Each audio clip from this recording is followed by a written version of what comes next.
Om Swastiastu, tabe selamat lingkungan latai, salam sahujud karendem malempang.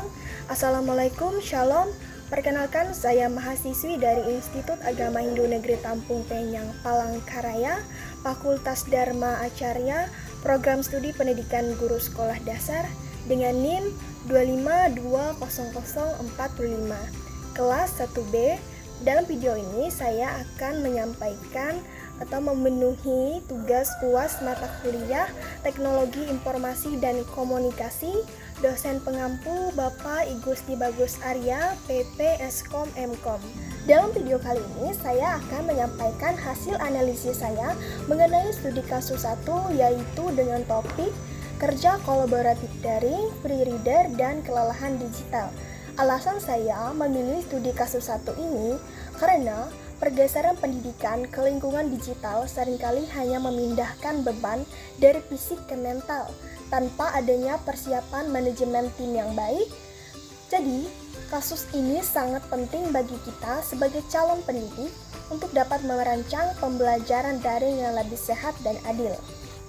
Baik, sekarang kita masuk kepada pemaparan kasus, yaitu mengenai latar belakang.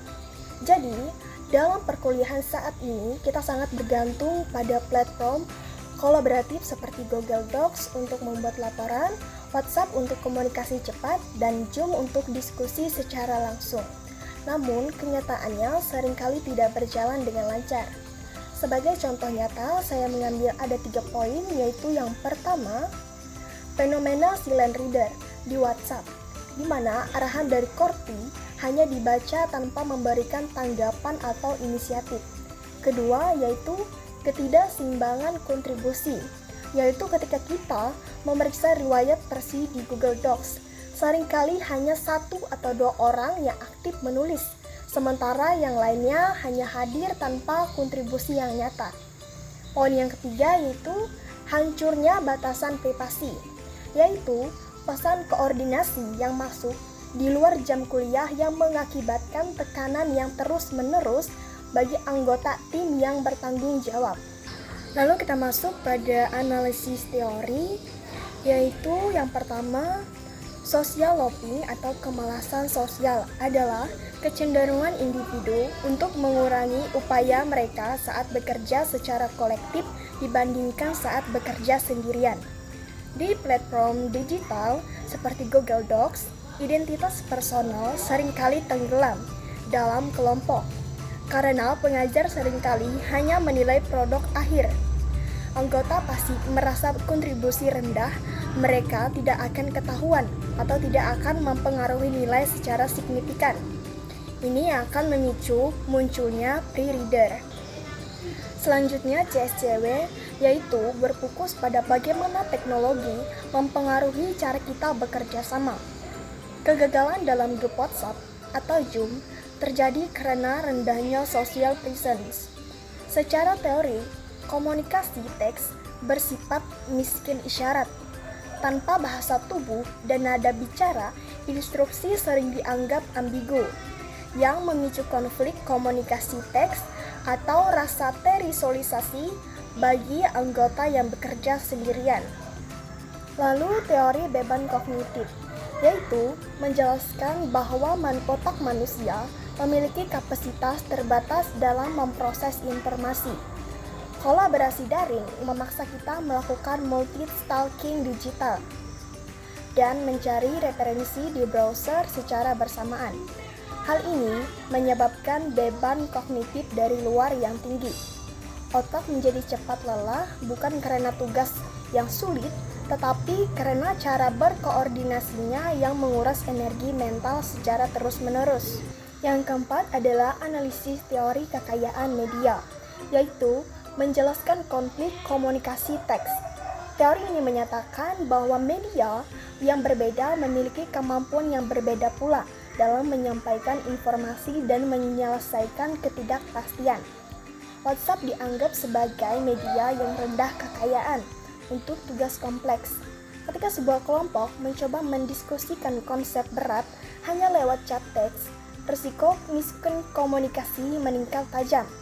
Inilah alasan mengapa konflik teks sering terjadi karena pesan yang dikirim tidak memiliki konteks emosional yang cukup. Dan analisis teori yang terakhir adalah self-determination, yaitu menjelaskan motivasi anggota tim. Dalam kerja kelompok daring, seringkali rasa terhubung dengan teman hilang karena jarang bertatap muka secara langsung. Tanpa rasa terhubung ini, motivasi intrinsik anggota hilang, sehingga mereka hanya bekerja jika ditekankan atau malah menjadi pre-reader sepenuhnya. Baik, selanjutnya kita masuk pada poin pertanyaan, yaitu ada 4 pertanyaan mengenai analisis studi kasus 1 ini dengan topik kerja kolaboratif daring, pre-reader, dan kelelahan digital. Adapun pertanyaan yang pertama adalah, mengapa kerja kolaboratif online sering tidak adil secara peran? Jadi, kesenjangan peran di ranah digital muncul karena hilangnya pengawasan sosial yang biasa ada di kehidupan nyata kita. Seperti kemalasan sosial, yaitu di mana seseorang cenderung berkontribusi lebih sedikit saat berada dalam kelompok dibandingkan saat bekerja sendiri. Di platform online, kontribusi individu menjadi kurang terlihat. Jika seseorang tidak mengaktifkan kamera saat Zoom atau tidak berkontribusi secara langsung di Google Docs, mereka merasa nyaman karena tanggung jawab tersebar di antara seluruh anggota kelompok yang lainnya. Dan tanggung jawab, semakin besar grup di WhatsApp atau tim daring, semakin rendah pula tingkat tanggung jawab pribadi. Anggota berpikir, pasti ada yang lain yang akan membalas pesan dari dosen, atau dokumen yang dikirim dosen sudah diperbaiki dan lain sebagainya. Jadi, ini memicu peluang bagi pre-reader untuk tetap tidak ikut berkontribusi. Selanjutnya pertanyaan yang kedua, yaitu bagaimana CSCW menjelaskan kegagalan atau keberhasilan kerja tim daring. Jadi, CSCW ini merupakan bidang yang menyelidiki bagaimana teknologi mendukung kerjasama dalam kelompok. Seperti kehilangan kesadaran, CSCW menyoroti pentingnya awareness. Dalam kolaborasi daring, biasanya kita kehilangan workspace awareness. Ketidakmampuan teknologi untuk menampilkan usaha dari rekan kerja secara visual seringkali menyebabkan kurangnya rasa saling percaya. Dan keberhasilan mekanisme koordinasi, kerja tim daring akan berhasil jika platform menyediakan mekanisme koordinasi yang jelas. Misalnya, seperti fitur riwayat versi di Google Docs atau penugasan tugas di Trello. Pertanyaan yang ketiga, apa dampak psikologis komunikasi digital terhadap rekan interpersonal? Jadi, komunikasi digital yang berkelanjutan memunculkan beban psikologis yang khusus, seperti efek disinhibisi online. Berkomunikasi melalui teks seperti WhatsApp seringkali menghilangkan kontrol sosial. Orang lebih cenderung terlibat dalam konflik atau berbicara kasar karena tidak dapat melihat secara langsung ekspresi wajah maupun lawan bicaranya. Lalu, kelelahan Zoom dan beban kognitif. Kelelahan mental terjadi karena otak harus berusaha lebih keras untuk menangkap sinyal sosial dari layar yang terbatas. Ini menyebabkan mudah tersinggung dan keletihan karena ketidakjelasan batas waktu. Tidak adanya pemisah waktu yang jelas antara jam kuliah maupun jam sekolah dan jam istirahat, karena grup WhatsApp selalu aktif. Hal ini mengganggu kualitas hubungan antar pribadi. Sebagai anggota tim, merasa saling mengganggu dengan notifikasi tugas di waktu jam istirahat.